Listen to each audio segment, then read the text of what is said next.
Hey guys, hope you're having an excellent day today. I'm doing pretty good.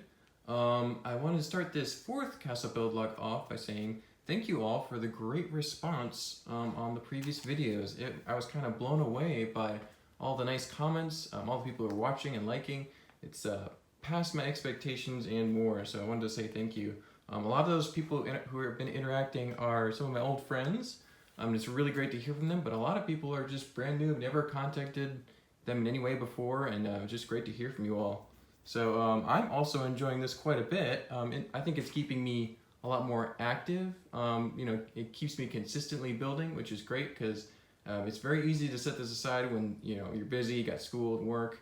So that's really great. It's keeping me honest. And that's about it for the intro. I think we're ready to dive into the details. There's quite a bit of nice things to show off this video. So the first thing that's new in this update is this end section is now pretty much filled up and topped off, ready to be grassed over and castle placed on top. So that wall is pretty much as it will look when it's ready to be displayed.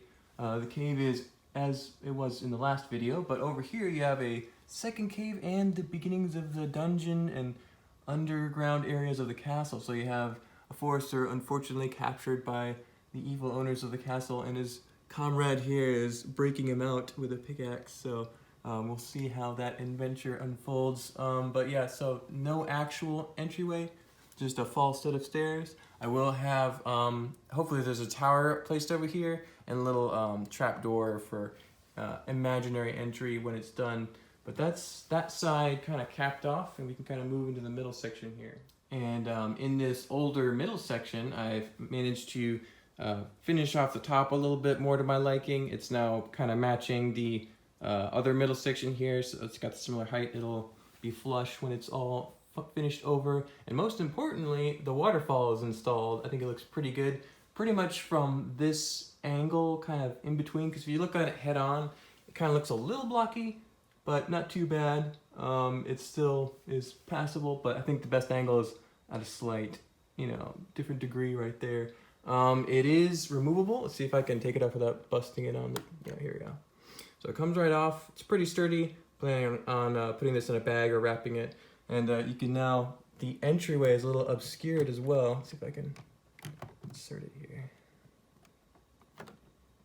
without breaking it. It does go back in. It's just not easy to do one-handed.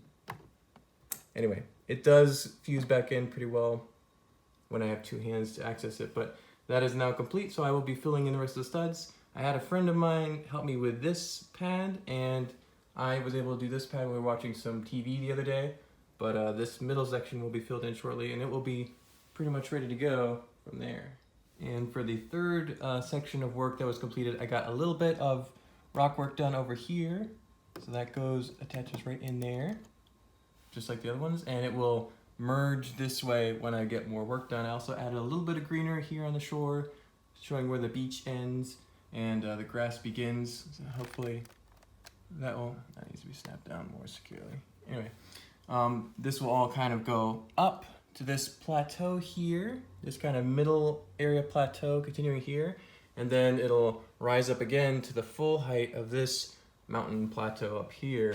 So it'll kind of have a stair step going on. I'm hoping to put a tree there. But eventually I'm gonna run into some kind of headaches here because I've got this moat, which I've always wanted this here, but I've always kind of been unsure what's going to happen this way. I think it's going to split off into another waterfall going this direction, but I'm not 100% sure. This is also the area where the gate of the castle needs to be, somewhere in this area as well. So it could be on an angle. The waterfall could be on an angle. It's a lot of gray area, so I'm gonna have to kind of design and think that up once it's done, but we shall see how it turns out. And that is the build update so far. I'm pretty happy with where I'm at right now, but there are some kind of major strategic, logistic issues and challenges coming up that I'm gonna have to fix and figure out, but I think it'll turn out pretty well. Gonna keep doing this series for a little while, see if I can, with even with my time constraints. I think it'll work out. Thank you guys for watching again. Don't forget to comment, like, subscribe, all that jazz, and enjoy your Lego. Stay classy.